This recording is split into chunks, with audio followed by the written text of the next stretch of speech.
साथियों नमस्कार। छत्तीसगढ़ सरकार की आगामी कैबिनेट की बैठक किस दिन होगी और क्या कुछ इस कैबिनेट की बैठक में निर्णय लिए जाने की संभावना है, इससे संबंधित एक बहुत ही महत्वपूर्ण जानकारी मिल रही है। जानकारी बताने से पहले आपसे निवेदन है कि पहली बार अगर आप चैनल पर आए हैं तो चैनल को सब्सक्राइब जरूर करें, बेल आइकन को दबा लें, जिससे कर्मचारियों को लेकर जो भी अपडेट हमारे द्वारा दी जाती है वह सबसे पहले आपको मिल जाए। तो साथियों, साय सरकार की आगामी कैबिनेट की बैठक को लेकर इस वक्त की बहुत ही बड़ी जानकारी मिल रही है। 9 सितंबर को मंत्रालय महानदी भवन में 3:30 बजे ये कैबिनेट की बैठक आयोजित होने जा रही है और इस कैबिनेट की बैठक में जो नए मंत्री हैं वे भी शामिल होंगे, इसीलिए ये कैबिनेट की बैठक और भी खास होने जा रही है। तो क्या कुछ इस कैबिनेट की बैठक में फैसले लिए जाने की संभावनाएं हैं, क्या कर्मचारियों को लेकर भी इस कैबिनेट की बैठक में कुछ चर्चा होगी, इसके बारे में पूरी जानकारी इस वीडियो के माध्यम से आपको दूंगा, इसीलिए वीडियो को आप अंत तक बिना स्किप किए हुए ज़रूर देखिए। तो साथियों, छत्तीसगढ़ सरकार की जो कैबिनेट की बैठक है 9 सितंबर को आयोजित की गई है और इस कैबिनेट की बैठक में कई बड़े फैसले लिए जाने की उम्मीद है।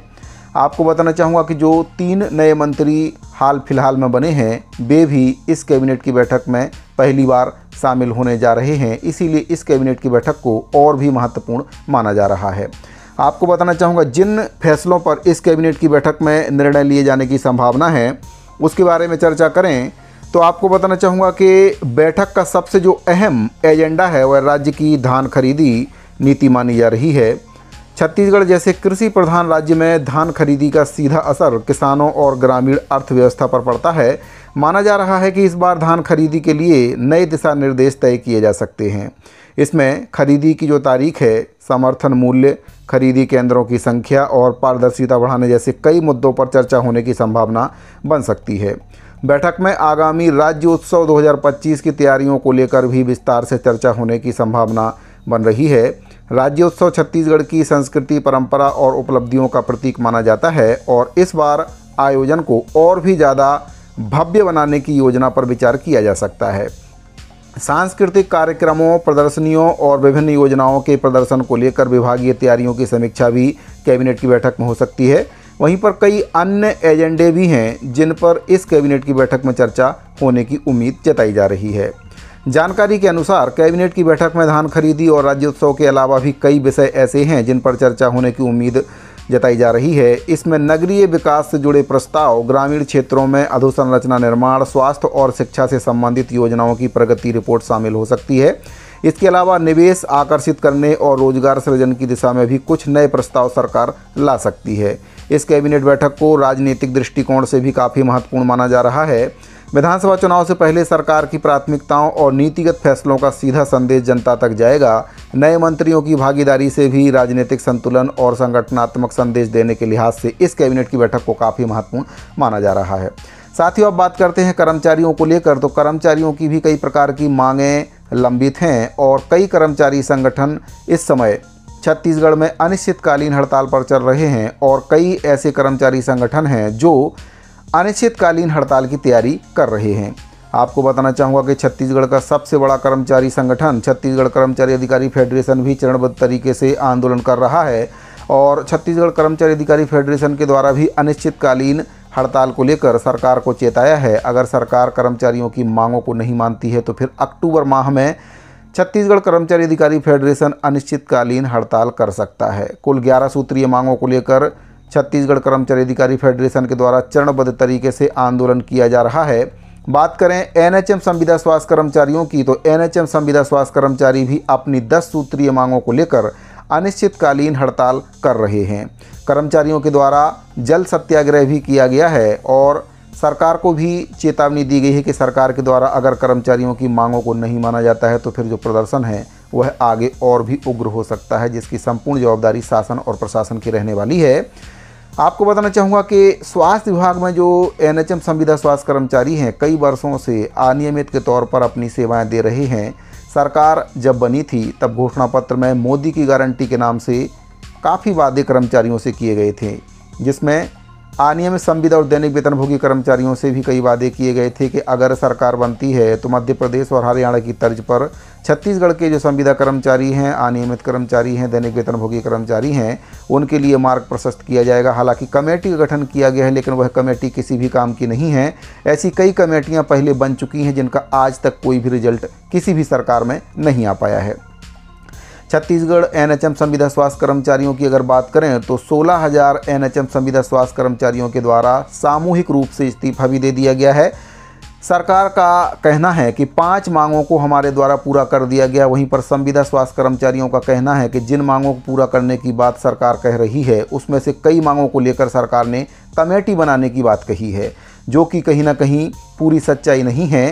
स्वास्थ्य मंत्री जी के द्वारा भी 5 मांगों को पूरा करने की बात कही जा रही है, लेकिन 5 मांगें पूरी तरह से पूरी नहीं हुई हैं। कुछ मांगों को लेकर कमेटी बनाई गई, उनका परीक्षण कराया जाएगा और इसके बाद जब उस पर रिपोर्ट आएगी तब उस पर निर्णय लिया जाएगा। इस लिहाज से देखा जाए तो पूरी तरह से 5 मांगों को पूरा नहीं किया गया है और जो 5 मांगें बच गई हैं उसमें नियमितीकरण, स्थायीकरण, ग्रेड पे निर्धारण और अनुकंपा नियुक्ति सहित कई महत्वपूर्ण मांगें शामिल हैं, जिस पर सरकार के द्वारा अभी तक चुप्पी नहीं तोड़ी गई है। अब बात कर लेते हैं अंशकालीन स्कूल सफाई कर्मचारियों के बारे में। तो अंशकालीन स्कूल सफाई कर्मचारी भी अपनी मांगों को लेकर अनिश्चितकालीन हड़ताल कर रहे हैं। हालांकि शासन से बातचीत हुई है, लेकिन शासन के द्वारा अभी तक इसको लेकर कोई भी आदेश जारी नहीं किया गया है। 3 से 4 दिन में मांगों को लेकर आदेश जारी करने की बात कही गई थी, लेकिन समय बीतता जा रहा है और अभी तक कोई भी आदेश जारी नहीं हुआ है।